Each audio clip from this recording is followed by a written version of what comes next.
ప్రతి మాటకి ఒక పాట పాడుతూ ఉంటాడు, ప్రతి కార్యానికి ఒక పాట రాస్తూ ఉంటాడు. ఆయన పేరు దావీదు. దావీదుని గురించి,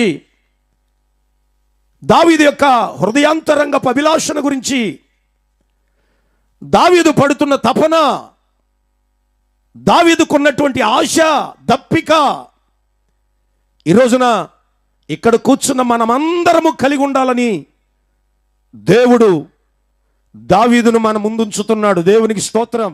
సమూయేలు గ్రంథము 22వ అధ్యాయము 1వ వాక్యం. దావీదు అక్కడి నుండి బయలుదేరి అదుల్లాము గుహలోనికి తప్పించుకొని పోగా అతని సహోదరులను అతని తండ్రి ఇంటి వారందరూ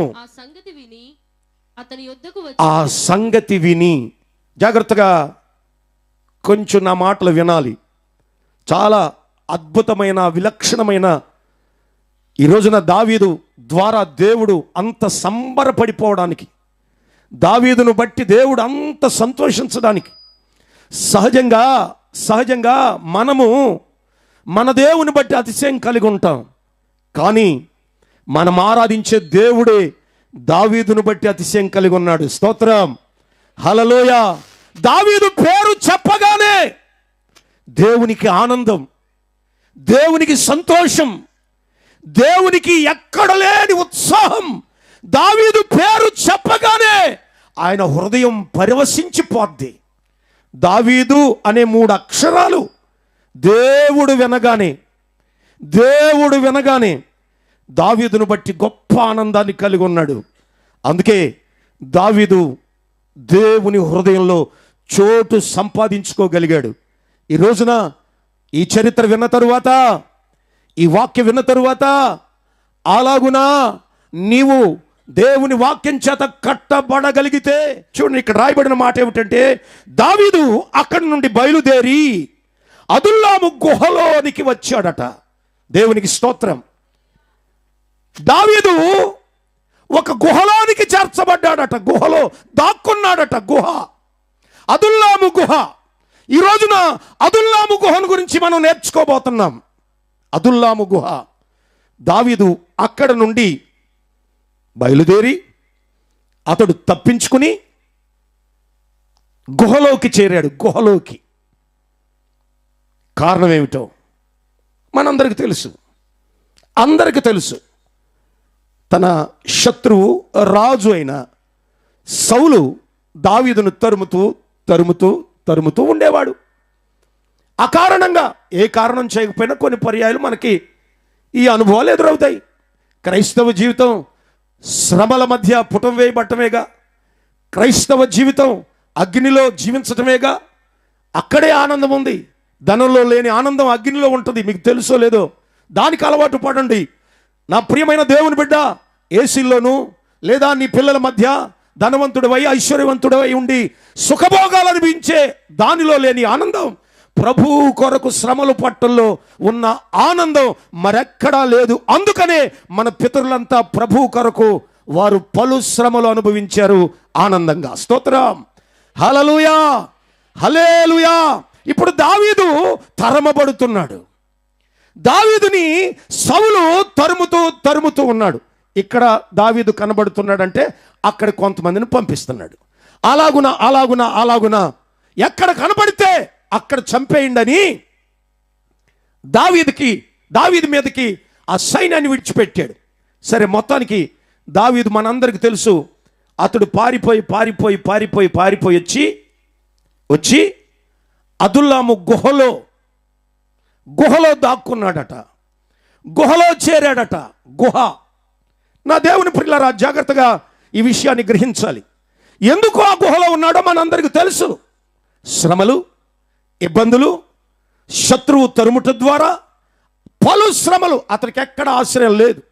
ఇంటిలోకి వెళితే అక్కడ నెమ్మది లేదు. అన్నదమ్ములు కూడా ఇతన్ని వెలివేయడానికే ప్రయత్నం చేస్తారు. అయితే నా దేవుని బిడ్డ, పరిస్థితులన్నీ ప్రతికూలంగా ఉన్నప్పుడు అతడు అరణ్యంలో దాక్కుని, అరణ్యంలో ఒక గుహను ఈ రోజున ఈ గుహ గురించి కొన్ని విషయాలు చెప్పాలి. ఇదే మన నిరీక్షణ, ఇదే మన ఆశయం, ఇదే మన వర్తమానం. నా దేవుని ప్రియులారా, దావీదు ఇప్పుడు గుహలో ఉన్నాడు. గుహలో కావలసిన సౌకర్యాలు ఉండవు. గుహ అనగా అర్థం ఏమిటంటే, నా దేవుని ప్రియులారా, సహజంగా అడవిలో ఈ జంతువులు, నక్కలు, అలాగే మరి కొన్ని ఈ మృగాలు అవి దాక్కోవడానికి లేదా అవి నివసించడానికి గుహలు చేసుకుంటాయి. నక్కలు ఉంటాయే, లేదా తోడేళ్ళు ఉంటాయే, ఈ ఎలుగుబంట్లు ఉంటాయే, అవి నివసించడానికి కొన్ని గుహలు చేసుకుంటాయి. గుహలు దానిలోనే జీవిస్తాయి, దానిలోనే పిల్లలు పెడతాయి. అంతేకాకుండా కొన్ని గుహలు అయితే పాములుంటాయి, జర్రులుంటాయి, తేళ్లుంటాయి. అంతేకాదు వీటి ఆహారం అక్కడ చచ్చిపోయినటువంటి కళేబారాలు తీసుకుని ఆ గుహలో ఉంచుకుని భద్రపరుచుకుని అవి తింటూ ఉంటాయి. చెడు వాసన, ఎముకలు, ఎండిపోయిన ఎముకలు, కుళ్ళిపోయిన తోళ్ళు, చర్మాలు, ఈగలు, ఒకలాంటి అయ్యో భయంకరమైన దుర్గంధం. గుహ అయితే నా దేవుని ప్రియులారా, ఇంటిలోను, అంతఃపురంలోను, వీధిలోను, పట్టణంలోను ఎక్కడా చోటు లేనటువంటి ఈ దావీదు గుహలోకి వచ్చి తన నివాసం చేసుకుంటున్నాడు. నా దేవుని ప్రియులారా, జాగ్రత్తగా గ్రహించాలి. గుహలో అయితే ఈ వర్తమానం, ఈ విషయం దావీదు స్నేహితులకి, దావీదు పట్టణంలో ఉన్న ప్రజలకి వినబడిందట. దావీదు ఫలానా గుహలో ఉన్నాడని, దావీదు ఫలానా గుహలో దాక్కున్నాడని విని ఒకే రోజున 400 మంది యవనస్తులు వచ్చారు. దేవునికి స్తోత్రం, హల్లెలూయా. ఆశ్చర్యం కదా, ఆశ్చర్యం. ఎక్కడి నుంచి వచ్చారని మనం ఆలోచిస్తే వారు పట్టణంలో నుంచి వచ్చారు. వాళ్ళు ఎక్కడి నుంచి వచ్చారు? ఈ 400 మంది ఊర్లో నుంచి వచ్చారు, గృహాలలో నుంచి వచ్చారు. వారు నివసించడానికి మంచి మంచి మంచి చక్కని గృహాలు ఉన్నాయి. ఈ గృహాలలో నివసించే 400 మంది యవనస్తులు, అంత యంగ్స్టర్స్, యూత్రన్స్, అంత యవనస్తులు అండి వీళ్ళందరూ. ముసలోళ్ళు ముక్కోళ్ళు కాదు, వయసు అంతా అయిపోయి కర్ర చేతికొచ్చిన వాళ్ళు కాదు, యంగ్స్టర్స్. దేవునికి స్తోత్రం. యవనస్తులారా, మీరు కాస్త ఆలోచించాల్సిన సమయం ఆసన్నమైంది. దేవుని ప్రియులారా, వీరు గుహ దగ్గరికి వచ్చారు. ఎక్కడి నుంచి వచ్చారంటే గృహాల్లో నుండి. వారికి గృహాలున్నాయి, వారికి ఇళ్ళున్నాయి. ఇంట్లో మంచి మంచి ఏసీలు ఉన్నాయి, పడక గదులున్నాయి, వంట గదులున్నాయి. ఇక ఈ రోజున అబ్బో గృహాలు ఎంత ఉన్నతంగా కడుతున్నారు. గృహానికి వెచ్చించినటువంటి ధనం, ఎందుకంటే గృహము తమ ఔన్నత్యాన్ని తెలియజేస్తుంది. గృహము సమాజంలో తమ విలువలను చూపిస్తుంది. గృహం బాగుంటే ఆయన స్థితి బాగున్నట్టుగా లెక్క. అయితే ఇప్పుడు గృహాలను విడిచిపెట్టారు, వారి సుఖాలను విడిచిపెట్టారు, వారి సౌకర్యాలను విడిచిపెట్టారు. విడిచి 400 మంది ఒకేసారి, ఇంకో చోట 200 మంది, టోటల్గా ఎంతమంది చెప్పండి? కొంచెం మాట్లాడండి. ఆమేన్, హల్లెలూయా. ఎక్కడో 400, తర్వాత ఒక 200, మొత్తం చెప్పండి 600 మంది వచ్చారు. దేవునికి స్తోత్రం, హల్లెలూయా. ఎక్కడికి వచ్చారు? దావీదు ఎక్కడున్నాడు? గుహలో ఉన్నాడు. గుహలో ఏమైనా సౌకర్యాలు ఉంటాయా? గుహలో ఏమైనా మంచి పరిస్థితులు ఉంటాయా? గుహలో ఏమైనా వారికి చాలినంత స్థలం ఉంటుందా? చూడండి, పట్టణాన్ని విడిచిపెట్టి, ప్రాంతాన్ని విడిచిపెట్టి, సౌకర్యాన్ని విడిచిపెట్టి, సుఖాన్ని విడిచిపెట్టి, వారికి ఉండేటువంటి సమాజాన్ని విడిచిపెట్టి, దేవునికి స్తోత్రం, హల్లెలూయా. ఈ మాటలు చదువుతూ ఉంటే నా జీవితం ఇంకా ప్రభువుకి సమర్పణ చేసుకోవాలనిపిస్తుంది. ప్రభు ఇంకా సేవే మొదలెట్టలేదేమో అనిపిస్తుంది. దేవునికి స్తోత్రం కలుగును గాక. అరణ్యంలో ఉన్నాడు. అరణ్యంలో ఉన్నటువంటి దావీదు ఒక గుహలో ఉన్నాడు. ఆ గుహలో మంచి పరిస్థితులు, సుఖముండదు, క్షేమముండదు, తిండుండదు, తలకి నూనె ఉండదు, సరైన వస్త్రాలుండవు, తేళ్లుంటాయి, జర్రెలుంటాయి కదా, పాములుంటాయి, నక్కలుంటాయి. అటువంటి గుహలో ఉన్న దావీదు దగ్గరికి 600 మంది వచ్చారు. 600 మంది వచ్చి వాళ్ళందరూ వచ్చి ఏమంటున్నారంటే, దావీదా, అయ్యా దావీదా, మేము మీ దగ్గరే ఉంటామన్నారు. దేవునికి స్తోత్రం, హల్లెలూయా. దావీదా, మేము ఇక ఊర్లోకి వెళ్ళమయ్యా, మా గృహాలను విడిచిపెట్టేశామయ్యా, ఇక నీవే శరణ్యం, నీవే మాకు దిక్కు, నీవే మాకు కావాలి, నీవే మాకు నాయకుడవు, నీవే మాకు యజమానుడు అని వారి జీవితాలు దావీదుకు అప్పగించారు. దేవుని ప్రియులారా, జాగ్రత్తగా గ్రహించాలి. చూడండి, ఇప్పుడు దావీదు కూడా అడవిలోనే ఉన్నాడు. అంతేకాదు, ఒక గుహలో ఉన్నాడు. సౌకర్యం లేదు, సుఖం లేదు. అంతేకాదు, ఒక మాటలో చెప్పాలంటే చాలినంత ఆహారం కూడా అతనికి లేదు. ఎందుకంటే ఎప్పుడు సౌలు వచ్చి మీద పడతాడో, ఈ చోట ఎక్కడుంటే రేపెక్కడో ఉంటాడు, రేపెక్కడుంటే ఎల్లుండ మరో చోట ఏ బొరియల్లోనో ఎక్కడో దాక్కోవలసిన పరిస్థితులు అతని ఎదుట ఉన్నాయి. అయితే దేవుని ప్రియులారా, ఇప్పుడు అదుల్లాము గుహలో ఉన్నప్పుడు గృహాలను విడిచి, సుఖాలను విడిచి, సౌకర్యాలను విడిచి వారు ఇలాగే ఇలాగే అడవిలోకి వచ్చేసారు. వచ్చి అంటారు, బాబాబు, ఇక నిన్ను విడిచిపోము, నీవే మాకు నాయకుడివి, నీవు మమ్మల్ని నడిపించాలి, నీతోటే జీవిస్తాం, నీతోటే బ్రతుకుతాం, నీవే మాకు నాయకుడివి, నీతోటే చచ్చిపోతాం అన్నారు. అంతగా సమర్పించేసుకున్నారు. దావీదుకి తమ్మును తాము అప్పగించేసుకున్నారు. దేవుని ప్రియులారా, ఎందువల్ల? కారణం ఏంటో చెప్తాను వినండి. కారణం ఏమిటంటే, చెప్పాను కదా, సౌలు దావీదుని చంపేయాలని మొత్తం దేశమంతా ప్రకటించాడు. సౌలు రాజు కదా, సౌలు పెద్ద రాజు, అతడు చెప్పిందే వేదం, అతడు ఏదనుకుంటే అదే జరిగిస్తాడు. అయితే ప్రియా దేవుని బిడ్డ, దావీదు దగ్గరికి ఎంతమంది రావడానికి గల కారణం ఏమిటంటే, ఒకసారి సౌలు దావీదును చంపమని 1000 మందిని పంపించాడు. 1000 మందిని, అరే పలాని చోట దావీదు నా శత్రువు ఉన్నాడట, వాడిని చంపేసి రండి అని అన్నాడు. సరే, మొత్తానికి ఆ 1000 మంది వెళ్ళారు. వెళ్ళి అడవంతా తిరిగారు. తిరిగి తిరిగి తిరిగి తిరిగి తిరిగి మంచి భోజనాలు పట్టుకెళ్ళారు. అడవిలో కదా ఉండేది. సో కనుక వాళ్ళకి కావలసిన భోజనాలు, వాళ్ళకి కావలసిన ఆయుధాలు, వాళ్ళకి కావలసిన వాటర్ అన్నీ పట్టుకుని వెళ్ళి దావీదును గాలించడం మొదలెట్టారు. 1000 మంది దొరకలే, దావీదు దొరకలేదు. కొన్ని రోజులైన తర్వాత ఖాళీగా వచ్చారు. వాళ్ళు తలదించుకుని అలా ఆడించుకుంటూ వచ్చారు. సౌలు యాంగ్జైటీగా ఉన్నాడు. మా వాళ్ళు పట్టేసుకుని ఉంటారు, దావీదుని చంపేసి ఉంటారని. దొరికిందా? దావీదు దొరికాడా? అయ్యా, దావీదు దొరకలేదు అన్నాడు. వెంటనే పిచ్చుకోపం వచ్చేసింది. రేయ్, మీరు అసలు నిజంగా కర్తవ్యం ఎరిగిన వాళ్ళేనా? మీరు మనుషులేనా? మీ తిండి కూడా దండగే, ఒక్కడిని పట్టుకోలేకపోయారా? ఒక్కడు 1000 మంది ఉన్నారు, ఒక్కొక్కడే అంతెత్తు ఇంతలా ఉన్నారు. 1000 మంది వెళ్ళారు, ఒక్కడిని పట్టుకోలేకపోయారా? 1000 మంది గాలించిన దావీదు దొరకలే. దేవునికి స్తోత్రం, హల్లెలూయా. దావీదు దొరకలే. మనం ఓరకే దొరికిపోతాం కదా. శత్రువు మనల్ని తరుగుతున్నప్పుడు ఒత్తిని దొరికిపోతాం. ఒట్టినే సాయంత్రం 7 గంటలైతే టీవీలకు దొరికిపోతాం, సీరియళ్ళకు దొరికిపోతాం, సినిమాలకు దొరికిపోతాం, ఒట్టినే దొరికిపోతాం. చూడండి, మీరు చూడండి, 8 గంటల సమయంలో ప్రతి వాళ్ళు టీవీకి దొరికిపోరు. పేరు వార్తలు అంతే, ప్రారంభం వార్తలు అంతే, రాను రాను రాను రాను దానికి మనం దొరికిపోతాం. నా దేవుని బిడ్డ, జాగ్రత్తగా గ్రహించాలి.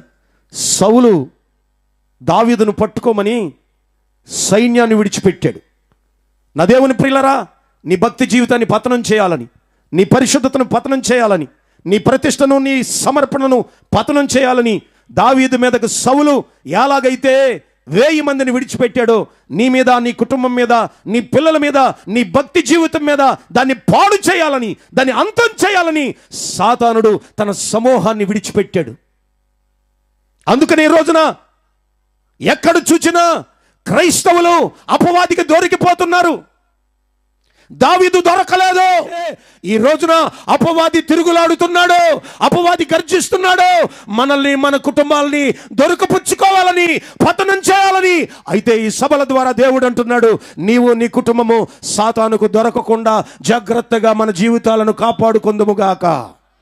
హల్లెలూయా. 1000 మందిని పంపించాడు, దావీదు దొరకల. మనం ఒట్టినే దొరికిపోతాం, ప్రతి చిన్నదానికి దొరికిపోతాం, ప్రతి చీటికి మాటికి దొరికిపోతానే ఉంటాం అపవాదికి. వాడు ఎవరిని మింగాలా, ఎవరిని పతనం చేయాలా, ఎవరిని దేవునిలోండి లాగేయాలా, ఎవరిని విశ్వాస భ్రష్టులుగా చేయాలా, దేవుని మందిరంలో కనబడకుండా చేయాలని వాడు దొరికిపుచ్చుకోవడానికి తరుముతూ ఉన్నాడు. చాలా మంది దొరికిపోతూ ఉంటారు, పైకి భక్తి చేస్తాం అంతే. అయితే దావీదు దొరకలేదు. స్తోత్రం, హల్లెలూయా. అయితే కొంతకాలం అయిన తర్వాత తప్పించుకుపోయిన దావీదు మరో చోట ఉన్నాడనే సంగతి సౌలుకు తెలిసి ఇప్పుడు 5,000 మందిని సిద్ధపరిచాడు. ఎన్ని వేల మందిని? 5,000 మందిని. ఇంకో మాట కూడా అన్నాడు, రేయ్ బాబు జాగ్రత్తగా వినండి, మీలో ఎవడైతే దావీదును పట్టుకుంటాడో వాడికి నా చిన్న కూతురునిచ్చి పెళ్లి చేస్తా. ఇక చూడండి, వీళ్ళకి ఎక్కడ లేని ఆనందం వచ్చేసింది. దావీదు దొరకటం కంటే రాజు కల్లుడైపోవాలనే తపన, తృష్ణ అధికమైపోయింది. ఇక చూడండి, ఒక్కొక్కడే కత్తులు నోరుతున్నారు. కారణం ఏమిటంటే ఎక్కడ దావీదు కనబడితే అక్కడ హతమార్చాలని.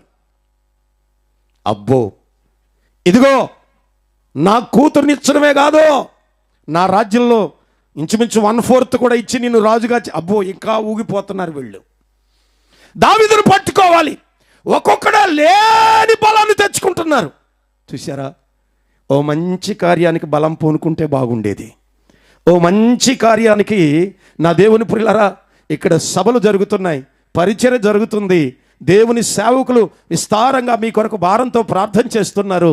దానికి ఫలభరితమైనటువంటి కార్యాన్ని నా వంతు నేను సహకరించాలనే ఓ మంచి మనసు సంఘాల్లో దేవుని ప్రజలకుంటే ఎంత బాగుండో.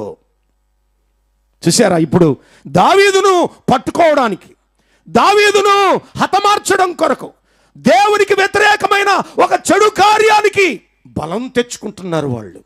నెహెమ్యా అంటాడు కదా, బలం తెచ్చుకోండి, మనం మంచి కార్యం చేద్దాం. స్తోత్రం, హల్లెలూయా. మంచి కార్యానికి బలం తెచ్చుకోండి. కానీ వీళ్ళు కండలు పెంచుతున్నారు, కత్తులు నోరుతున్నారు, కాలు దువ్వుతున్నారు. దావీదు నాకు దొరకాలి అన్నా, రూబేనన్నా, పౌలన్నా, పేటరన్నా, నాకే దొరుకుతాడు దావీదు. కారణం ఏంటి కదా, కొంత సెల్ఫ్ ఉందన్నమాట దానిలో. నా దేవుని బిడ్డ, అటువంటి అనుభవాలు మన జీవితంలో నశించునుగాక. ఆమేన్, హల్లెలూయా. దైవ సంకల్పాన్ని ఎరిగి, దేవుని చిత్తాన్ని ఎరిగి, దేవుని చిత్తాన్ని నెరవేర్చుకున్న ప్రతి వారు బలము తెచ్చుకుందుముగాక. హల్లెలూయా. చూడండి, ఇప్పుడు బైబిల్లో రాయబడిన ఒక గొప్ప సత్యం ఏమిటంటే, వాళ్ళంతా వెళ్ళి ఆ దావీదు ఎక్కడైతే ఉన్నాడనుకున్నారో అక్కడికి వెళ్ళి ఆ అరణ్యాన్ని చుట్టూ వలవేసి జల్లెడ పట్టి, అన్నా మీరు అలా వెళ్ళండి, మేము ఎలా వెళ్తాం, ఇదిగో దావీదు మాత్రం నాకే దొరకాలి. ఎందుకని? అది నీకు వయసు అయిపోయింది కదన్నా, నీకెందుకులే అన్నా, నాకు దొరకాలి అనుకుంటున్నారు వీళ్ళంతా. దేవుని ప్రియులరా, అయితే వాళ్ళు ఇక చూడండి, ఆ అడవిలో గడ్డిపోచతో సహా అన్ని ఆకులు, చెట్లు, రంధ్రాలు, బొరియలు, గుహలు అన్నీ జల్లెడి పట్టేస్తున్నారు. వీళ్ళు మామూలు కాదు, స్పెషల్ కమాండర్స్, బ్లాక్ టీము కదా. అరణ్యంలో నా దేవుని ప్రియులరా, ఎటువంటి దాన్నైనా సమరించగలిగేటువంటి సామర్థ్యం కలిగిన సైన్యాన్ని సమకూర్చేశాడు సౌలు. అయితే అడవంతా తిరిగేస్తున్నారు. ఎక్కడ అలికిడైతే చాలు, ఎక్కడ అలికిడైతే చాలు అక్కడికి వెళ్ళిపోతున్నారు. అయితే మొత్తానికి దావీదు దొరకలేదు. ఇంచుమించు 2 నెలలు తిరిగారు. 2 నెలలు తిరిగి దేవునికి స్తోత్రం, దొరకలా. మరోసారి చెప్తున్నాను, నా దేవుని బిడ్డ, మన కుటుంబాలను పాడు చేయాలని, మన భక్తి మన పరిశుద్ధతను పాడు చేయాలని వాడు రోజు రోజుకి బలాన్ని పెంచుతున్నాడు. ముందేమో 1000 మందిని అన్నాడు, ఇప్పుడు 5000 అంటే బలాన్ని పెంచుతున్నాడు. వాడు ఎంత బలాన్ని పెంచుతాడో నీ కుటుంబాన్ని, నీ భక్తిని పాడు చేయటం కొరకు నువ్వు అంతకంటే బలాన్ని సమకూర్చుకోవాలి. స్తోత్రం. అందుకనే పౌలు తన ఆత్మీయ కుమారుడికి రాస్తాడు తిమోతి పత్రికలో, నా ఆత్మీయ నిజ కుమారుడా తిమోతి, క్రీస్తు యేసునందున్న కృప చేత నువ్వు బలవంతుడవు కావాలి. దేవునికి స్తోత్రం. అందుకనే ధనబలం కాదు, లేదా మన కుటుంబ బలం కాదు, నా దేవుని పిల్లరా నీ ఉద్యోగ బలం కాదు, నీకున్న ఆస్తి బలం కాదు, ఆ బలగాలు కాదు, క్రీస్తు యేసు కృప ఎవ్వరూ ఇవ్వలేని బలాన్ని నీకు ఇవ్వగలదు. దేవునికి స్తోత్రం. ఆ బలంతో నింపబడదాం, ఆ బలంతో మనము నడిపించబడదాం, ఆ బలముతో బ్రతుకుదాం. ఆ బలము అన్ని బలముల కంటే గొప్పది. స్తోత్రం. హల్లెలూయా. చూడండి, ఇప్పుడు బలాన్ని పెంచుకుంటా పోతున్నాడు. ఎంతమందిని పట్టుకోవడానికి? ఒక్కనే చూసారా? ఒక్కడి మీదకి ఇప్పుడు 5000 మంది. ముందేమో 1000 మందిని పంపించాడు, ఇప్పుడు 5000 మందిని. సో వాడు బలాన్ని పెంచే కొద్దే నన్ను దేవుడు చెప్తున్నాడు, నీ ప్రార్థనా బలం పెరుగునుగాక, నీ నిరీక్షణ బలం, నీ పరిశుద్ధ బలం దేవుడు అధికం చేయునుగాక. ఆమేన్. హల్లెలూయా. వాడికే కాదు, బలాన్ని పెంచడం మనకు కూడా తెలుసు. సో కనుక ఈ రోజున దేవుని ప్రజలారా, దేవుని పిల్లలారా, లేఖనాలు చెబుతున్నాయి, వాడు 5000 మందిని పంపించాడు ఒక్కడిని పట్టుకోవడానికి. సరే, వాళ్ళు సిగ్గుతో తల వంచుకుని ఇంటికి వచ్చారు. అక్కడ సౌలు అంతఃపురంలో ఓ హడావుడిగా తిరుగుతున్నాడు. మావాడు మొత్తానికి పట్టుకుని ఉంటారు వాడిని, నా శత్రువుని కాళ్ళు చేతులు కట్టేసి కుక్కని ఇడ్చుకొచ్చినట్టు, గొర్రెపిల్లని ఇడ్చుకొచ్చినట్టు కర్రకు తగిలించుకుని వస్తున్నారేమో అని నిరీక్షణతో ఎదురు చూస్తున్నారు. అయితే అందరూ ఉసూరుమంట వస్తున్నారు. సౌలు చూశాడు, రేయ్ ఒరేయ్ ఒరేయ్ ఏడ్రా దావీదేడ్రా. వాళ్ళు అన్నారు, అంటే అర్థం ఏంట్రా? దావీదు చెప్పండి, దావీదు. మరి నువ్వు, మనం దొరికిపోతాం కదా నా దేవుని ప్రియులారా, మనం వారకనే దొరికిపోతాం, డబ్బులకి దొరికిపోతాం కదా. ఆదివారం కొంచెం రేట్ ఏదైనా మంచిది వస్తే ఆరాధన ఉండదు, ఏముండదు, పోతాం అంతే. నా దేవుని ప్రియులారా, ఆదివారం కార్యక్రమాలు వచ్చాయనుకోండి, పెళ్ళిళ్ళు పేరంటాలు వచ్చాయనుకోండి, మందిరం లేదు, ఏం లేదు, ఏం గుర్తుండదు, దొరికిపోతాం. నా దేవుని ప్రియులారా, 5000 మందిని పంపించిన దావీదు దొరకలేదు. ఈ విషయాలన్నీ ఊళ్ళో జనానికి ఒక వర్తమానం వెళుతుంది. అది దేవునికి స్తోత్రం. మొదట 1000 మందిని పంపించిన దావీదు దొరకలేదట.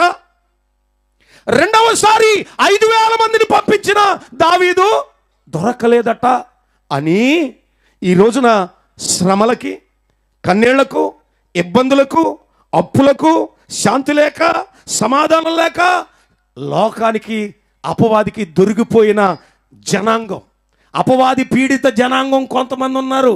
వాళ్ళకి వెళ్ళింది వర్తమానం. దేవునికి స్తోత్రం. హల్లెలూయా.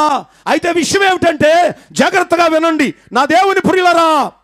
ఇప్పుడు సౌలు కొంతకాలం అయిన తర్వాత మళ్ళా అన్నాడు, రే ఇప్పుడు దావీదును పట్టుకోవాలి, ఫలానా చోట ఉన్నాడట, ఆ గుహలో ఉన్నాడట, తప్పకుండా మనము వెళ్ళి దావీదును చంపేసొద్దాం, నడవండి, 10,000 మంది బయలుదేరండి అన్నాడు. అని ఇప్పుడు ఏమంటున్నాడో తెలుసా? ఇదిగో మొదట 1000 మందిని పంపించాను, సాధ్యం కాలేదు. 5,000 మందిని పంపించాను, సాధ్యం కాలేదు. ఇప్పుడు 10,000 మంది కూడా నమ్మకం లేదు. కానీ ఇప్పుడు స్పెషల్ ఏంటో తెలుసా? స్వయంగా రాజుగారే రంగంలోకి దిగుతున్నాడు. అది అర్థమైందా? ఇప్పుడు రాజే 10,000 మందితో కలిసి రాజా బయలుదేరిపోయాడు. సో జాగ్రత్తగా వినాలి. రాజుతో ఉన్నారు గనక సైన్యం అంతా అలర్ట్ అయిపోయారు. సైన్యం అణువణువున కసితో, ఎందుకంటే నాయకుడు ఉన్నాడుగా, ఎదురుగుండా నాయకుడు ఉన్నాడు కనుక నాయకుడు మెప్పు పొందాలనో, నాయకుడు గుర్తింపు పొందాలనో, నాయకుడి యొక్క బహుమతి పొందాలనో ఆనందంతోనో కసితోనో ఇప్పుడు చాలా స్పెషల్ మరి నైపుణ్యం కలిగినటువంటి 10,000 మంది సైన్యాన్ని పట్టుకుని సౌలు ప్రయాణమై దావీదు ఉన్న చోట వెతకటం ప్రారంభించాడు.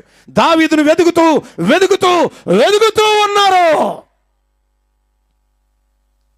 వెతికి వెతికి వెతికి వెతికి ఇంచుమించు 4-5 దినాలు వెతికిన తర్వాత ఇప్పుడు సౌలు ఏమంటాడంటే, మనందరికి తెలుసు కదా, సౌలు ఆ సైన్యాన్ని పిలిచేమంటాడంటే, బాబు నేను అలసిపోయాను కనుక ఈ రాత్రి ఇక్కడ పండుకోవాలనుకుంటున్నాను అన్నాడు.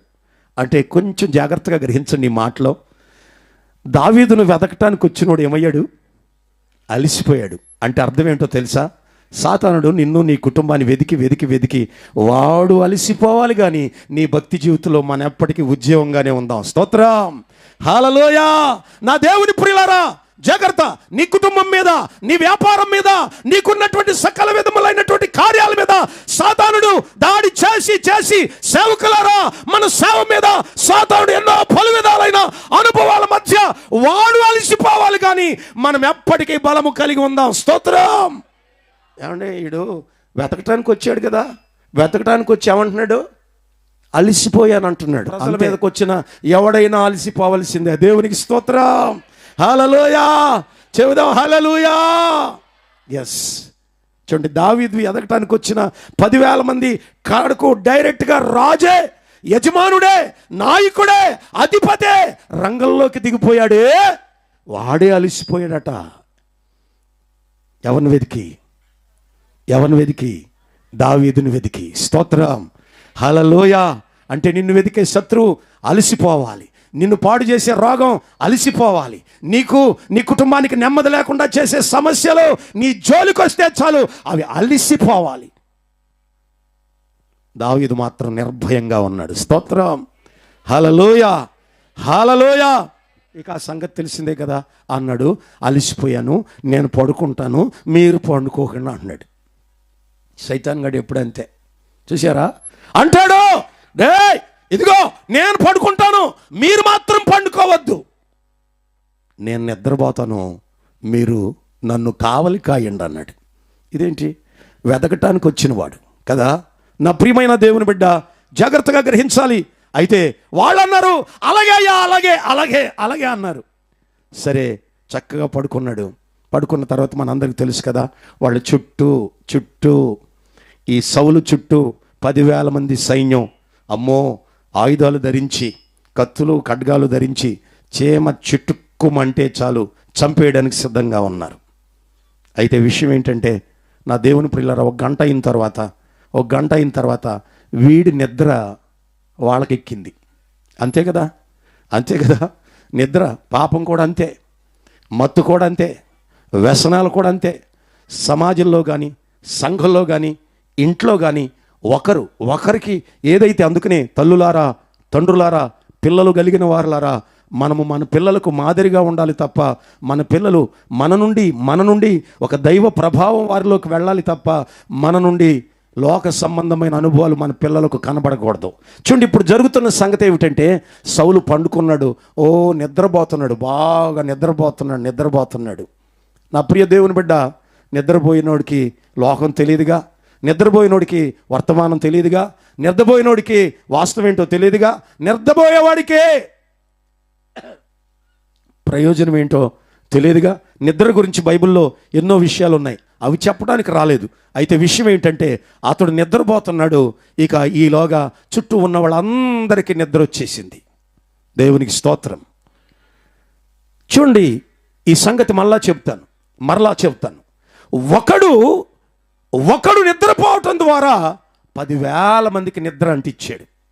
అయితే దావీదు కూడా ఒక్కడే ఉన్నాడు. నా దేవుని ప్రియులారా, జాగ్రత్తగా గ్రహించాలి దైవ వాక్యం చెబుతున్నటువంటి అనుభవాలు. అయితే విషయం ఏమిటంటే, నిద్రపోతున్న సంగతి తరమబడుతున్నవాడు గ్రహించగలిగాడు. దేవునికి స్తోత్రం, ఆమేన్, హల్లెలూయా. తరమడానికి వచ్చినోడేమో నిద్రపోతున్నాడు, తరమబడుతున్నవాడు మెలకువగా ఉన్నాడు. స్తోత్రం, హల్లెలూయా. అందుకనే నిద్ర మంచిది కాదు, నీ ఆధ్యాత్మిక జీవితాన్ని పాడు చేసేస్తుంది. మెలకువ.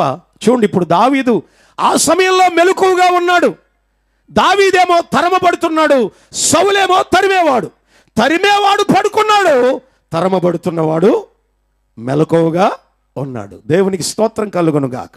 అందుకని నా దేవుని బిడ్డ, ఎన్ని శ్రమలు ఉన్నా, ఎన్ని ఇబ్బందులు ఉన్నా, ఎంతమంది నీవు తరమబడుతూ నీ కుటుంబంలో తీరని నష్టం జరుగుతున్నా, దేవుడు అంటున్నాడు, దైవ సన్నిధిలో, దైవ అనుభవాలలో, దేవుని లేఖనాలలో నువ్వు మెలకువగా ఉంటే తప్పకుండా ప్రతి పరిస్థితిని దేవుడు నీ చేతికి అప్పగిస్తాడు. అయితే విషయం ఏమిటంటే, ఇప్పుడు దావీదు ఆ శిఖరం మీద ఉన్నాడు, మైదానంలో అతడు పండుకుని ఉన్నాడు. త్వరగా దిగి ఇప్పుడు కావలిగా ఉన్నటువంటి ఆ 10,000 మంది సైన్యాన్ని ఒకసారి చూసేసరికి వాళ్ళంతా చచ్చిన వాళ్ళు పడున్నట్టుగా పడున్నారు. కనుక వారిని దాటాడు దావీదు. సౌలు దగ్గరికి వెళ్ళాడు. తన మొలలో ఉన్న ఖడ్గాన్ని తీసి ఒక్క దెబ్బకు చంపేయాలి. కానీ ఆ పని చేయకుండా అంతకంటే ఘోరమైన పని చేశాడు. దేవునికి స్తోత్రం. ఖడ్గాన్ని తీసుకున్నాడు దావీదు. తీసుకుని తన శత్రువైన సౌలా, దేవుడే నా చేతికి అప్పగించాడు, ఇక తప్పి అంతకాలం రా నీతో పడేది అని ఒక్కసారే సౌలుని హతమార్చవలసిన వాడు ఆ పని చేయలేదు. ఏం చేశాడో తెలుసా? అంతకంటే ఘోరంగా హతమార్చాడు. అదేమిటంటే, అతని పై వస్త్రాన్ని కోసేశాడట. పీక కొయ్యవలసిన వాడు, మెడ కొయ్యవలసిన వాడు, కంఠాన్ని కోసేవలసిన వాడు పై వస్త్రాన్ని కోసేశాడు. అంటే అర్థం ఏమిటో తెలుసా? సౌలుని దావీదు భౌతికంగా చంపలేదు, కానీ ఆత్మలో చచ్చిన వాడిగా ప్రత్యక్షం చేశాడు. నేను అంటాను, భౌతికంగా చచ్చిపోవడం ఎప్పుడైనా జరుగుద్ది, ఎలాగైనా చచ్చిపోతాం. అందుకనే కంఠంలో ఊపిరి ఉండగా ఆత్మీయ విషయాల్లో మనం సజీవులుగా ఉందుముగాక. ఆమేన్, హల్లెలూయా. చూడండి, ఇప్పుడు వస్త్రం పోయిందట. వస్త్రం దేనికి గుర్తు? రక్షణ, పరిశుద్ధత. బైబిల్లో ఉన్నాయిగా. బైబిల్లో కొన్ని వస్త్రాలు ఉన్నాయి. యూదుడికి పై వస్త్రం ఉందంటే వాడు రక్షించబడినవాడు, ప్రత్యేకించబడినవాడు, వాడు దేవుని కొరకు ఎన్నుకోబడినవాడు, పరిశుద్ధుడు అని అర్థం. సో ఇప్పుడు దావీదు పై వస్త్రాన్ని కోసేశాడంటే ఏం పోయినట్టు? సౌలుకి కదా, రక్షణ పోగొట్టుకున్నాడు, పరిశుద్ధత పోగొట్టుకున్నాడు. నా దేవుని బిడ్డ, ఒక వ్యక్తి రక్షించబడిన విశ్వాసి, నా దేవుని పిల్లరా, ప్రాణం పోగొట్టుకున్నాగా పర్వాలేదు, కానీ దేవుడు నీకు ఇచ్చిన రక్షణ గట్టిగా చేపట్టుకో. దేవునికి స్తోత్రం. దాన్ని పోగొట్టుకోకు, పైసలకు అమ్ముడు కాపోకు, శరీర కోరికలకు నాశనం చేసుకోకు. నీ శరీర కోరికల కోసం నీవు అపవిత్రపరుచుకుని దేవుని దృష్టిలో చచ్చిన వాడిగా ఉండకు. అప్పటికే ప్రకటన గ్రంథంలో రాయబడి ఉంది, బ్రతికున్నవన్న పేరు నీకు ఉందగా అని. సౌలా, నువ్వు చచ్చిన వాడివే. ఈ రోజున క్రైస్తవ్యంలో, సంఘాలలో, నా దేవుని పిల్లరా, మందిరాలలో చాలా మంది చచ్చిన వారై ఉంటున్నారు. అందుకనే ఈ రోజున శరీర సంబంధమైన కోరికలు, శరీర సంబంధమైన ఆశలు ఈ పందిరిలోనే విడిచిపెట్టి దేవుని కొరకు సజీవ బలియాగమైన దేవుని ప్రజలుగా మనలో అణువణువున దేవుడు తన పరిశుద్ధత చేత, తన రక్షణ చేత, తన సమర్పణ చేత దేవుడు నిండోరుగా నింపునుగాక. హల్లెలూయా. చూడండి, ఒక వ్యక్తి భౌతికంగా చచ్చినా పర్వాలేదు, కానీ ఆత్మీయ విషయాల్లో చావడం మంచిది కాదు. చాలామంది లౌకికంగా సమాజంలో చాలా హోందాగా ఉంటారు, మందిరాల్లో మాత్రం చచ్చిన వారిగా, పరిశుద్ధత లేక, తమ పరిశుద్ధతను కోల్పోయి, తమ రక్షణను కాపాడుకోలేక, తమ విశ్వాసాన్ని కాపాడుకోలేక పౌలు గారు అదే చెప్పాడు. పౌలు గారు అదే చెబుతాడు తిమోతికి కూడా, నా దేవుని బిడ్డ, విశ్వాసమును కాపాడుకో. దాన్ని కాపాడుకోవడంలో ప్రాణాలైనా విడిచిపెట్టు, కానీ దాన్ని కాపాడుకో. దేవునికి స్తోత్రం. హల్లెలూయా. ఓరకనే రక్షణ కోల్పోతారు. సినిమాలకు తాకట్టు పెట్టేస్తారు, సీరియళ్ళకు తాకట్టు పెట్టేస్తారు. ఈ రోజున ప్రియ దేవుని బిడ్డ, ప్రతి చిన్న విషయానికి దేవుడు నీకు ఇచ్చిన అమూల్యమైన రక్షణ కోల్పోతాడు. చూడండి, పై వస్త్రం పోయిందట. పై వస్త్రం పోగొట్టుకున్నాడు సౌలు. ఇక రెండవది, నీళ్ల బుడ్డి కూడా పోయిందట. నీరు అభిషేకానికి గుర్తు. ఇప్పుడు రక్షణ పోయింది, అభిషేకం కూడా పోయింది. నా దేవుని పిల్లరా, ఇంకా పేరుకు రాజు అంతే, పేరుకు క్రైస్తవుడు, పేరుకు ప్రార్థన. నీ ప్రార్థనలో పరిశుద్ధత, నీ ప్రార్థనలో ప్రతిష్ట, నీ ప్రార్థనలో అభిషేకం, నీ ప్రార్థనలో రక్షణ ఇమిడి లేకపోతే మన భక్తి వ్యర్థం. చూడండి, ఇప్పుడు రక్షణ కోల్పోయాడు, అభిషేకాన్ని కోల్పోయాడు. ఇంకెందుకు పనికి వస్తాడు? ఇక తరమడానికి పనికి వస్తాడు అంతే. ప్రజల్ని ఏడిపించడానికి పనికి వస్తాడు. దేవునికి భారంగా పనికి వస్తాడు. అందుకని నా దేవుని బిడ్డ, ప్రాణం పోయినా ఇక్కడ కూర్చున్న మన రక్షణను కొనసాగించుదుముగాక. శ్రమలు, ఇబ్బందులు, అదే యోబు చెబుతాడు తన భార్యకు. యోబు చెబుతాడు, సర్వము కోల్పోయినా నేను నా దేవుణ్ణి విడిచిపెట్టను. చప్పలు పెడదామా గట్టిగా? హల్లెలూయా. ఓ శరీరం పోయినా, లేకపోతే ధనం పోయినా, పిల్లలు పోయినా, గొర్రెలు పోయినా, ఒంటెలు పోయినా, గేదెలు పోయినా, ఏది పోయినా నా రక్షణ పోగొట్టుకోను నేను. చూసారా, సౌలు తన పగ కోసం, సౌలు తన పంతం కోసం, సౌలు ఈ హలోక సంబంధమైన ద్వేషం కోసం తన ఆత్మీయ జీవితాన్ని పోగొట్టేసుకున్నాడు. అందుకని నా దేవుని బిడ్డ, లోకాన్నైనా విడిచిపెట్టుకుందాం, అవసరమైతే పిల్లలనైనా విడిచిపెట్టుకుందాం, అవసరమైతే ఆరోగ్యాన్నైనా విడిచిపెట్టుకుందాం, కానీ దేవుడు మనకిచ్చిన రక్షణ మాత్రం కొనసాగించుదాం. స్తోత్రం, హల్లెలూయా. అయితే జరిగిన సంగతి ఏమిటంటే, ఇప్పుడు సౌలు రెండు పట్టుకుని ఆ కొండ మీదకి వెళ్ళాడు, ఆ పర్వతం మీదకి వెళ్ళాడు. చూసారా, ఇప్పుడు కొండ శిఖరం మీద ఉన్నాడట. ఎవరు? తరమబడుతున్నవాడు. సమాధిలో ఉండాలి కదా, చంపడానికి వచ్చాడు కదా, సమాధిలో ఉండాల్సిన ఎక్కడున్నాడు? శిఖరం మీద ఉన్నాడు. అందుకే నేను అంటాను, రేపు నేను రాబోతున్న మహిమలో ప్రత్యక్షం కావాలంటే నీ పరిశుద్ధత, నీ అభిషేకం, నీ రక్షణ పోగొట్టుకోకుండా జాగ్రత్తగా ఉన్న ప్రతి వ్యక్తి రేపు నిత్య మహిమలో ప్రత్యక్షం అవుతాం. దేవునికి స్తోత్రం, హల్లెలూయా. ఇప్పుడు కొండ శిఖరం మీద నుంచి పిలుస్తున్నాడు దావీదు, నాయనా సౌలా అనగానే తుళ్ళి పడ్డాడు. రే అది దావీదు స్వరంలా ఉంది, పట్టుకోండి, తరమండి, బంధించండి, చంపేయండి. ఇంకెక్కడ చచ్చేది? అయిపోయింది. కానీ ఇదంతా నా దేవుని ప్రియులారా, జాగ్రత్త. దావీదు మీదకి ఇంత భయంకరంగా సౌలు తరుముతున్న పలుమార్లు జల్లెడి పట్టి తరుముతున్నా సేఫ్గా ఉన్నాడు. ఈ వర్తమానం పట్టణంలోకి వెళ్ళింది. స్తోత్రం, హల్లెలూయా. ఏ నోట చూసినా అన్నా, పౌలన్నా 1000 మందిని పంపించాడంట సౌలు, దావీదు దొరకలేదట. మరొకసారి 5000 మందిని పంపి కనకు సౌలే రంగంలోకి దిగిపోయి దావీదును తరిమినా దావీదు దొరకలేదట. మనము శ్రమలకు దొరికిపోయాం, మనము నిరుద్యోగానికి దొరికిపోయాం, మనము ఇబ్బందులకు దొరికిపోయాం. కనుక దావీదు దగ్గర ఏదో ఉంది. స్తోత్రం, హల్లెలూయా. కనుక ఈ గృహాల్లో మనకి సుఖమన్నా నెమ్మది లేదు, ఈ గృహాల్లో మనకి ఆనందం ఉన్నా, టీవీలు ఉన్నా, ధనమున్నా, అన్నీ ఉన్నా నెమ్మది లేదు. గుహలో ఉన్న దావీదు మాత్రం సేఫ్గా ఉంటున్నాడు. కనుక చూడండి, నేను అంటాను, ఇక్కడున్న వాళ్ళు గృహాల్లో నెమ్మదిగా లేరు. వీళ్ళకి గృహాలు ఉన్నాయి కానీ ఆయనేమో గుహలో ఉన్నాడు. గృహానికి తేడా అన్నమాట. వీళ్ళకి గృహాల్లో నా దేవుని పిల్లరా సకల సౌకర్యం ఉంటుంది. కాదు నా దేవుని బిడ్డ, ఈ రోజున చాలా గృహాలు గుహలుగా ఉంటాయి. వాస్తవం చెప్పాను కదా, గుహల్లో ఏముంటాయని చెప్పాను. తేళ్ళు ఉంటాయి, జర్రులు ఉంటాయి, సర్పాలు ఉంటాయి. ఇళ్లలో లేవు, చాలా ఇళ్లలో తేళ్ళు ఉంటాయి. మన అమ్మాయే కొడతా ఉంటుంది నెమ్మదిగా, మన కొడుకే కాటేస్తూ ఉంటాడు. వాస్తవం నా దేవుని బిడ్డ, జాగ్రత్త. ఈ రోజున చాలా గృహాలు సౌందర్యంగా కనబడుతున్నా, చక్కగా ఉన్నా, ఉన్నతంగా ఉన్నా, ఈ రోజున నేను నా కుటుంబం బాగుందని పైకి చెప్పుకుంటున్నా, సమాజంలో విలువలతో కూడిన అనుభవాలు ఉన్నా, గృహాలలో తేళ్ళు ఉంటున్నాయి, జర్రులు ఉంటున్నాయి. అక్కడ ఒక సహోదరు వచ్చి చెప్తుంది, పాస్టర్ గారు ఒక్కతేనయ్యా కూతురు, ఒక్కతేనయ్యా, కాలేజీకి వెళ్ళనంటుంది. ఏం చేద్దామను వెంటనే ఈ మాట గుర్తొచ్చింది. ఓహో, నీ కూతురు తేలయిందన్నమాట. కొడుతుంది కదా అయ్యా, ఇంకేం చేయాలయ్యా, కాలేజీకి వెళ్ళనంటుంది, మాట వినట్లేదు, కొన్ని ప్రార్థన అందో. మరి ఏం చేస్తుందమ్మా? ఏం చేస్తుందేంటి?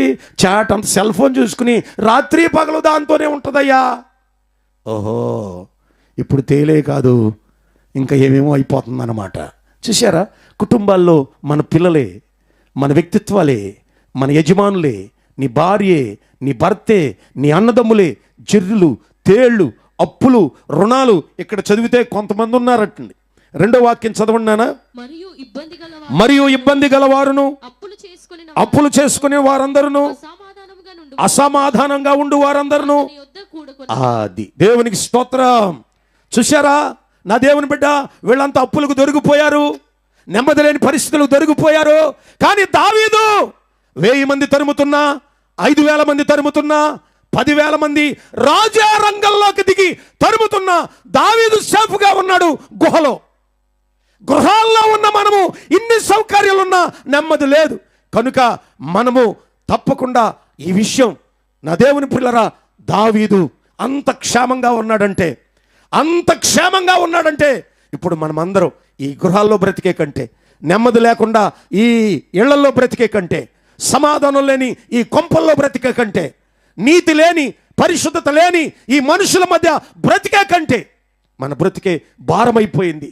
చాలామంది ఇబ్బందులు కలిగిన వారు, చదువుకునే యవనస్తులు, సమాధానం లేని వారు, లోక సంబంధమైన వ్యసనాల చేత తమ జీవితాన్ని పోగొట్టుకుని నిరీక్షణ కోల్పోయి తల్లిదండ్రులకు బరువై భారమై వారికి బరువైనటువంటి ప్రజలు, యవనస్తులు ఆలోచించారు, ఇదిగో ఇంటి దగ్గర అన్నీ ఉన్నా మనకు సమాధానం లేదు, కానీ ఏమీ లేకున్నా దావీదు మాత్రం క్షేమంగా ఉంటున్నాడు.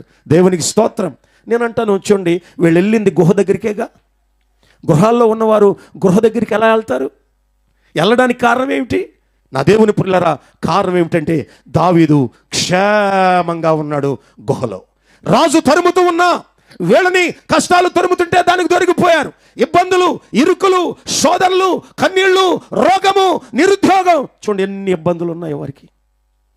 అయితే ఇబ్బందులు పడి గృహాల్లో బ్రతికే కంటే ఇబ్బంది లేని గుహలో ఉన్న దావీదు దగ్గరికి వెళ్తే అతని అభిషేకం లేదా అతని నెమ్మది మనం కూడా పొందొచ్చు. అన్నీ ఉండి నెమ్మది లేకుండా బ్రతికే కంటే, గృహలో కలిగి ఉండి చక్కని ఇళ్ళు కలిగి ఉండి మనము ఈ పరిస్థితుల్లో బ్రతికే కంటే, ఆ అడవిలో దావీదు దగ్గరికి వెళ్ళిపోతే మంచిదేమో అని అనుకుని ఒకరోజు 400 మంది, ఒకరోజు 200 మంది, 600 మంది దావీదు దగ్గరికి వెళ్ళిపోయారు. స్తోత్రం చెబుదాం, హల్లెలూయా. వీళ్ళందరూ వెళ్ళి దావీదుకి నమస్కారం చేసి, అయ్యా దావీదా, మేము నీతోటే ఉంటామన్నారు.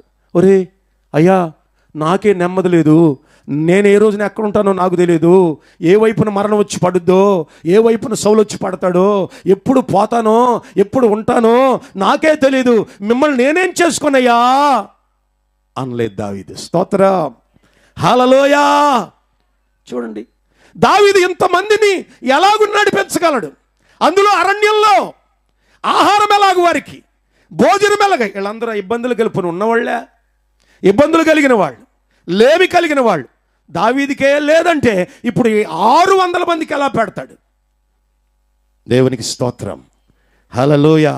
600 మందిని పోషించాలి, 600 మందికి వస్త్రాలు ఇవ్వాలి, 600 మందికి కావలసిన సుఖ సౌకర్యాలు అరణ్యంలో ఏర్పరచాలి. అడవిలో నాకు నిజంగా చూస్తే ఇదే అదుల్లాము గుహేమో అనిపిస్తుంది. దేవునికి స్తోత్రం, హల్లెలూయా. ఇప్పుడు అడవిలోకి వచ్చేసారండి. గృహాలను విడిచిపెట్టి, పట్టణాలను విడిచిపెట్టి, వారి పురాలను విడిచిపెట్టి, వారికి ఉన్న సౌకర్యాలను విడిచిపెట్టి మీలాగానే అరణ్యంలోకి వచ్చినప్పుడు వారిని చూసి దావీదు భయపడాలిగా. అయ్యా, నాకు మంచిదే, నాకు సపోర్ట్గా ఉండడం మంచిదే, కానీ మీకు పోషణ ఎలాగా అనలేదు దావీదు. స్తోత్రం, హల్లెలూయా.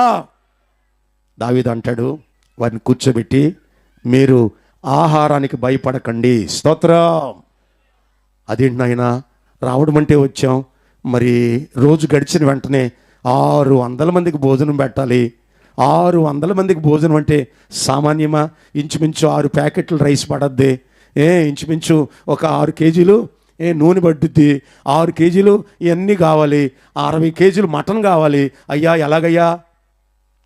ఏమక్కర్లా అని ఇప్పుడు దావీదు వారి పితరుల్ని అరణ్యంలో పోషించిన వాక్యాన్ని 600 మందికి కూర్చోబెట్టి అడవిలో వాక్యాన్ని బోధిస్తున్నాడు. దేవునికి స్తోత్రం, హల్లెలూయా.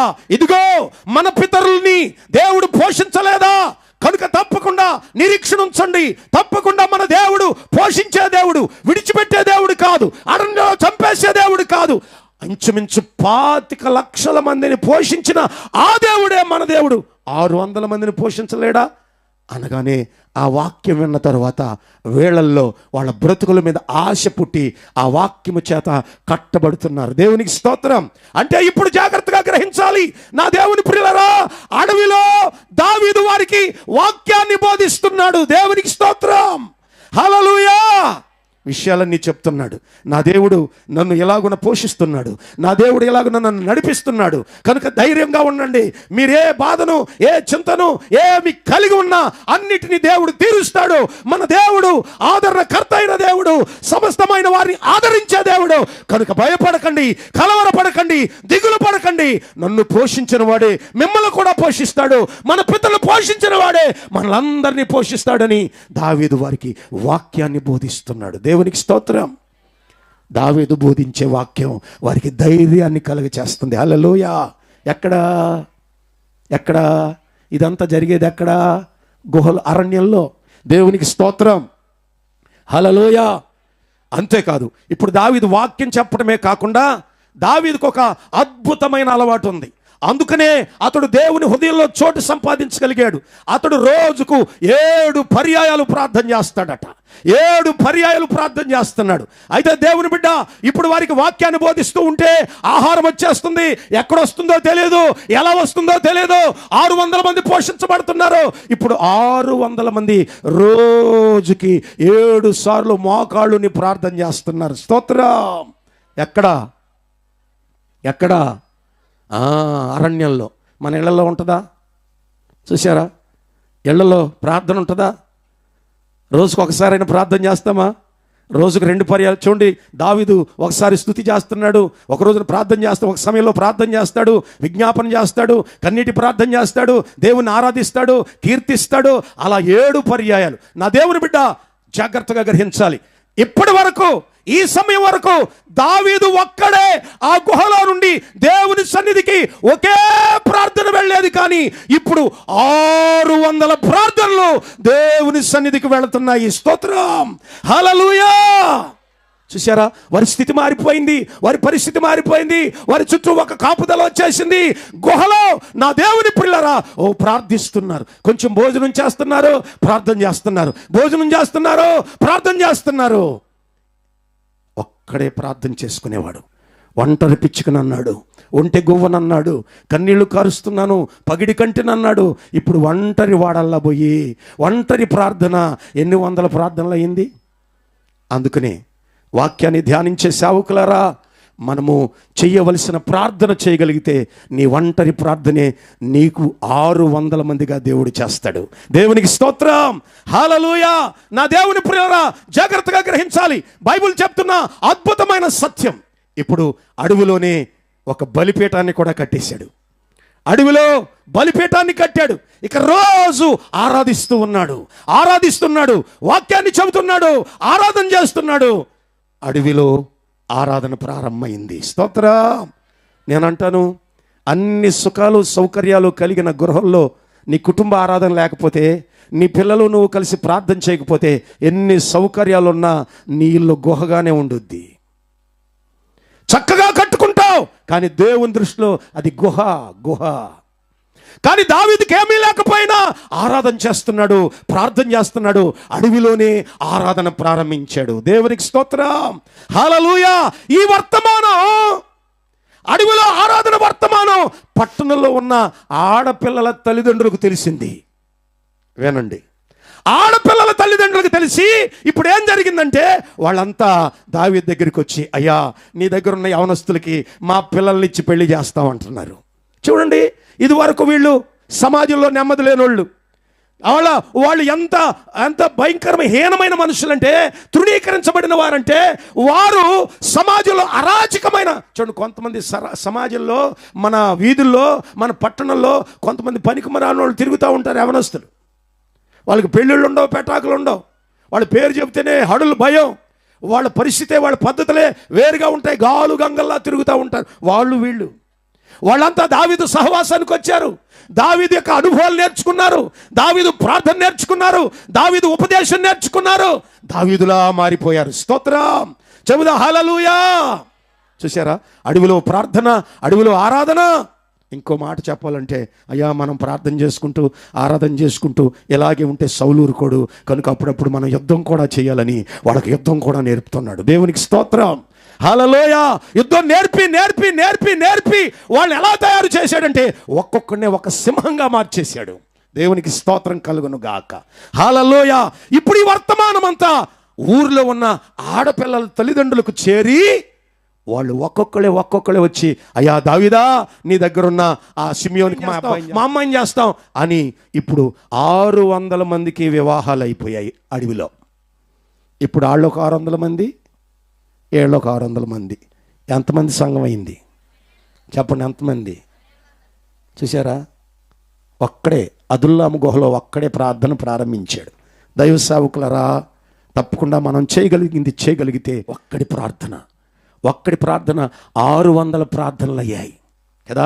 600 ప్రార్థనలు అయ్యాయి. ఈ 600 పోయి ఇప్పుడు 1200 అయ్యాయి. దేవునికి మహిమ కలుగును గాక. చూసారా? సంఘం పెరుగుతుంది, ఆరాధన పెరుగుతుంది. అంతే, అడవిలోనే వారి టెంట్లు వేసుకున్నారు, గుడారాలు వేసుకున్నారు.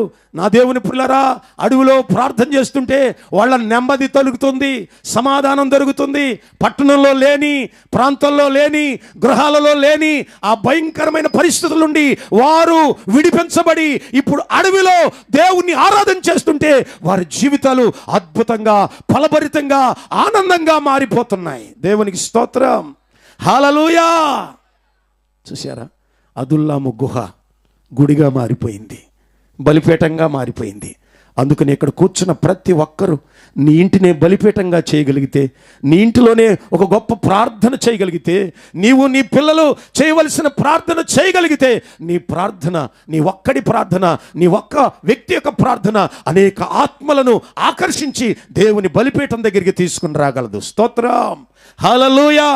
ఇంకో సంగతి కూడా చెప్తాను, చిన్న సంగతి చెప్పేసి ముగిస్తాను. ఇంకో సంగతి ఏమిటంటే, వీళ్ళు అడవిలోనే కాపురం చేసుకుంటున్నారు కనుక వీరికి పిల్లలు పుట్టారు. ఒక కుటుంబానికి వచ్చి పాప బాబు వేసుకున్నా అంతే కదండి. ఒక కుటుంబానికి ఒక అబ్బాయి, ఇప్పుడంతా ఫ్యామిలీ ప్లానింగ్ కదా. ఒక కుటుంబానికి వాళ్ళకి 5 పుట్టేశారు. అడవిలో చదివితే 5 పుట్టేశారు పిల్లలు. ఎందుకంటే ఈ అధ్యాయాలు సమూయేలు గ్రంథం చివరన సిక్కలుగా ఉంటుంది కదా, అక్కడికి వెళ్ళేసరికి వారి పిల్లల్ని, వారి భార్యల్ని ఎత్తుకుని వెళ్ళిపోయారంట అమాలేకీలు. సో కనుక ఇప్పుడు భార్యలు వచ్చారు, పిల్లలు కూడా పుట్టారు. అడవిలో పుట్టేశారు. పోనీ ఒకటి అబ్బాయి అమ్మాయి వేసుకున్న వాళ్ళు ఒక 1200 మంది. ఇప్పుడు ఎంతమంది అయ్యారు? ఏళ్ళు ఒక 1200, వాళ్ళు ఒక 1200. మరి సంఘం పెరుగుతుందా లేదా? మరి పెంచావు నువ్వు? దావీదు సంఘం పెరుగుతుంది అంటున్నావే. నా దేవుని ప్రియులారా, ఇప్పుడు 2400 మంది అయిపోయారు. అసలు ఒక్కడిగా ప్రారంభించిన ఈ పరిచర్య ఎన్ని ఆత్మలు రక్షించాడు. వాళ్ళు 600 మందికి భార్యలు, 600 మందికి పిల్లలు. దావీదు అంత క్షేమంగా ఉండడానికి గల కారణం, క్షేమంగా ఉండడమే కాదు, అతని మీదకి వచ్చిన ఏ బాణమైనా, అతని మీదకి వచ్చిన ఏ శత్రువైనా, అతని మీదకి వచ్చిన ఏ తెగులైనా, అతని మీదకి వచ్చినటువంటి ఏ సమస్య అయినా అలసిపోవలసిందే తప్ప ప్రార్థన చేసేవాడు శ్రమలలో అలసిపోడు. దేవునికి స్తోత్రం చెబుదాం, హల్లెలూయా, హల్లెలూయా. అంతేకాదు, నీ ప్రార్థన అనేక మందిని మార్చగలదు. నీ ప్రార్థన అనేక ఆత్మలను. ఈ విషయం, ఈ గుహ గురించి చదివిన తర్వాత ప్రభువా, తప్పకుండా ఒక భారం కలిగి దావీదు చేసిన ప్రార్థన, గుహలో ఒక్కడే తేళ్ల మధ్య, జర్రుల మధ్య, ఆ భయంకరమైన పరిస్థితుల మధ్య, ఆ కంపు మధ్య, నా దేవుని పిల్లరా, ఈ రోజున క్రైస్తవ్యం ఎంత సుఖాన్ని కోరుకుంటుందో, ఎంత క్షేమాన్ని కోరుకుంటుందో. దేవుని పిల్లరా, సుఖము క్షేమము లేని ఆ భయంకరమైన పరిస్థితుల మధ్య దావీదు ప్రార్థన చేస్తున్నప్పుడు అడవిలోనే అద్భుతమైన కార్యాన్ని జరిగించాడు. స్తోత్రం. అద్భుతమైన సత్యమేదనగా అదుల్లాము గుహలుగా ఇక్కడ కూర్చున్న ప్రతి వారి ఇంటిని మన ప్రభువు మార్చునుగాక. హల్లెలూయా. నీ ఇంట వాక్య ధ్యానం ఉండాలి, నీ ఇంట మోకరిల్లి ప్రార్థన చేయగలిగే అనుభవం ఉంటే నీ ప్రార్థన నీ వీధిలో వాళ్ళందరినీ ఈ అడవిలోకి తీసుకురాగలదు. స్తోత్రం, హల్లెలూయా. చూడండి, దావీదు చేసిన పని అదే. ఆ మాట, ఒక్క మాటే చాలా దినాలు ఆలోచింపచేసింది నన్ను. నిజమే కదా, గుహలో ఉన్నాడే. గుహలో ఏముంటాయని చదివితే, గుహలో ఉన్నట్ట నేను కొన్నే చెప్పాను, కానీ బైబిల్ దినాల్లో ఉన్న ఆ గుహల్లో చాలా భయంకరమైనటువంటి కళేబరాలు కూడా, మనుషులకు పుర్రెలు ఇవన్నీ ఉండేయట. వీటి మధ్య, భయంకరమైన పరిస్థితుల మధ్య ప్రార్థన తన జీవితాన్ని మార్చివేయటమే కాకుండా అడవిలోనే గొప్ప ఆత్మల రక్షణ తను చేస్తూ ఉన్నట్టుగా లేఖనాల్లో మనం చదువుతాం. దేవునికి స్తోత్రం. వాళ్ళంతా ఇబ్బందులు కలిగిన వారట, వాళ్ళంతా భయంకరమైన శోధనలో ఉన్నవారట, అనేక శ్రమల మధ్య నలిగిపోతున్నటువంటి వారట. అంటే ఇప్పుడు గుహలో నుండి చేసే ప్రార్థన వారి దగ్గరికి సందేశంగా మారింది, వారిని ఆకర్షించింది. ఒకే దినాన్న 400 మందిని, ఒకే దినాన్న 200 మందిని సమకూర్చడమే కాకుండా ఆ 200 మంది 600 మంది 1200 మంది అయ్యారు. అలాగున వేల మందిగా అతడు మార్చివేశాడు. ఇక్కడ కూర్చున్న ప్రతివారు ఒక భారాన్ని కలిగి, దావీదుకు కలిగిన భారం, నీ శ్రమల వైపు చూడక, నీ కన్నీళ్ల వైపు చూడక, నిన్ను చుట్టుముట్టినటువంటి ఇబ్బందుల వైపు చూడక, నువ్వు చేయగలిగిన ప్రార్థన ఈ ప్రాంగణంలో చేయగలిగితే తప్పకుండా వేల మందిని ఎక్కడికే దేవుడు తీసుకుని వస్తాడు. దేవునికి స్తోత్రం కలుగునుగాక. హల్లెలూయా, హల్లెలూయా. కనుక నా దేవుని ప్రియులారా, దావీదు చేసిన కార్యాన్ని ఇక్కడ కూర్చున్న ప్రతివారు దావీదు అభిషేకాన్ని పొందాలి. దావీదు తీర్మానం చేసుకోవాలి. ప్రభువా, దావీదు సౌకర్యం లేని చోట ప్రార్థన చేశాడు, అతడు అడవినే ఆరాధనగా మార్చేశాడు. వాస్తవం, బైబిల్లో కొత్త నిబంధనలో పౌలు కూడా అంతే. చెరసాల్లోనికి వెళ్ళాలనుకున్నప్పుడు పౌలు చింతించలే. కారణం ఏమిటంటే, ఎందుకు పౌలుని చెరసాల్లో వేశారో తెలుసు కదా. పౌలుని ఎందుకు చెరసాల్లో వేశారంటే, వీడిని ఎలాగే విడిచిపెట్టేస్తే, బయట వదిలిపెట్టేస్తే, బయట విడిచిపెడితే పట్టణాలన్నిటినీ, అంతేకాదు సమాజాన్ని అన్నిటినీ మార్చేస్తున్నాడు. కనుక వీడిని సంకెళ్ళు వేసేసి ఆ చెరసాల్లో పడేస్తే ఇక సువార్త వెళ్ళదు అనుకున్నాడు. అప్పటి ప్రభుత్వం అనుకున్నారు, అప్పుడు నాయకులు అనుకున్నారు. కానీ విచిత్రం ఏంటో తెలుసా, పౌలు ఆ చెరసాల్లో వెళ్ళడానికి చింతించలేదు. అతను కంఠం తెగిపోద్దని తెలిసి, అతడు మరణిస్తాడనే సంగతి కూడా తెలిసి అతడు ఏం బాధపడలే. కారణం ఏమిటంటే, పౌలుకు తెలుసు, ప్రభువా, జైల్లో ఏదో పని ఉంటుంది, జైల్లో నా కొరకు ఒక జైల్లో పని పెట్టుండి ఉంటావు, అయ్యా ఆత్మల రక్షణ కొరకు నన్ను అక్కడికి పంపిస్తున్నావు అని ప్రార్థన చేసుకుని జైల్లోకి వెళితే, ఇప్పుడు పౌలు గారు జైల్లో ఉండి, జాగ్రత్తగా నన్ను గమనించండి, జైల్లో ఉండి లోపలే కాదు బయట పని కూడా జరిగించాడు. బయట ఉన్నప్పుడు ఒక పనే జరిగించేవాడు, బయట ఉన్నప్పుడు పౌలు గారు పట్టణంలో ఉన్న ప్రజలకు బోధించేవాడు. కానీ ఇప్పుడు జైల్లో ఉన్నప్పుడు లోపల ఉన్న వారికి బోధిస్తున్నాడు, బయటున్న సంఘాలకు పత్రికలు రాసి స్వార్థను ప్రకటిస్తున్నాడు. దేవునికి స్తోత్రం, హల్లెలూయా. అందుకే చెబుతున్నాను, మీరు ఇబ్బందుల్లో గొప్ప పని చేయగలరు. అనేకమైన సమస్యల మధ్య ఒకవేళ ఉన్నా వాటి వైపు చూస్తే కృంగిపోతావు తప్ప, నీకు దేవుడు నీ ఎదుట ఒక గొప్ప పని పెట్టాడు, ఒక అద్భుతమైన పని పెట్టాడు. అదేమిటో తెలుసా, నీ ఇంటిని అదుల్లాము గృహగా మనం మార్చుకోవాలి. మన ఇంటిని అదుల్లాము గుహగా మార్చాలి. చూడండి, అదే అభిషేకం, అదే ఉపదేశం పౌలు ద్వారా దేవుడు జరిగిస్తున్నాడు. పౌలు గారు బయట ఉంటే ఒక పనే చేసేవాడు, కానీ పౌలు లోపలుండి 2 పనులు చేస్తున్నాడు. అనగా క్రైస్తవులకు వచ్చే ఇబ్బందులు దేవునికి తెలుసు, వాటి ద్వారా దేవుడు కొంత పని జరిగించాలని దేవుడు మనకు ఇబ్బందులు కలుగు చేస్తాడు. దేవునికి స్తోత్రం, హల్లెలూయా. అందుకనే నా దేవుని ప్రియులారా, ఈ 2019వ సంవత్సరం చివరి దినాల్లో ఉన్నాం. మరికొన్ని దినాల్లో నూతన సంవత్సరంలోకి వెళతాం. అయితే నూతన సంవత్సరంలో ఒక్కొక్కరే మన పాత అనుభవాల కంటే ఇక్కడ కూర్చున్న ప్రతి ఒక్కరూ అదుల్లాము గుహలో ఉన్న దావీదుగా మార్చబడి, రేపు ఆత్మల పోరాటం కలిగి ఒక్కొక్కరే 1000 మందిని నడిపించే అనుభవంలోనికి మనమంతా సాగిపోదాం. దేవునికి మహిమ కలుగును గాక. అప్పుడు తప్పకుండా దేవుడు ఏదో ఒక దినాన ఈ పని చేస్తున్నాడు. గనుకనే దేవుడే స్థాపించిన సౌలును తీసివేసి అదుల్లాము గుహలో ప్రార్థించి అనేక జీవితాలను కట్టి ప్రభు వైపు మళ్లించిన దావీదుకు దేవుడు ఆ నిత్య కిరీటాన్ని అనుగ్రహించడానికి కారణమైంది. దేవునికి స్తోత్రం, హల్లెలూయా. అందుకనే దేవుని బిడ్డ, సుఖాన్ని చూడకు, కష్టాన్ని చూడకు. నీలో నా దేవుని పిల్లరా, నీ పిల్లల కొరకు, ఆరోగ్యం కొరకు వేచి తరచి, అయ్యో నా కుటుంబం ఎలా, ఈ అప్పులు ఎలా, ఈ రుణాలు ఎలా, ఈ వ్యవసాయం ఎలా అని వాటి వైపు చూసి కృంగిపోకు. దావీదు అనేక శ్రమలు ఉన్నాయి, సౌలు తరుముతున్నా అటువైపు చూడలేదు. ఎస్, అడవిలో మృగాలు తరుముతున్నా వాటిని అతడు చూడలేదు. ఎస్, నేను ప్రార్థించాలి, నా దేవుని కొరకు ప్రార్థించాలి అని ప్రార్థించినప్పుడు ఆ గుహలో ఉన్న ప్రార్థన దేవుని సన్నిధికి చేరింది. ఒక ప్రార్థన అలా పోయి 600 నాకు అనిపిస్తుంది అక్కడ బలిపీఠాన్ని కట్టి ఆ బలిపీఠం చుట్టూ ఆనాడు మోషే ఎలాగైతే అరణ్యంలో ఆ గుడారాలు వేయించాడో ఈ బలిపీఠం చుట్టూ 600 గుడారాలు వేయించుంటాడు. వాళ్ళ పిల్లలు, వాళ్ళ స్త్రీలు, వాళ్ళకు ఉండేటువంటి ఆ మనుషులు అందరూ రోజుకు 7 పర్యాయాలు అక్కడి నుండి దేవుని సన్నిధికి, అడవిలో నుండి, గుహలో నుండి. అందుకనే ఈరోజు నీ ఇంటిని చెక్ చేసుకోవాలి, నీ ఇంటిని ఒకసారి పరీక్షించుకోవాలి. నీ ఇంట్లో నా దేవుని బిడ్డ ఈ క్రమం ఉందా, నీ ఇంట్లో ఈ భారం ఉందా, నీ ఇంట్లో ఈ ధూపం ఉందా?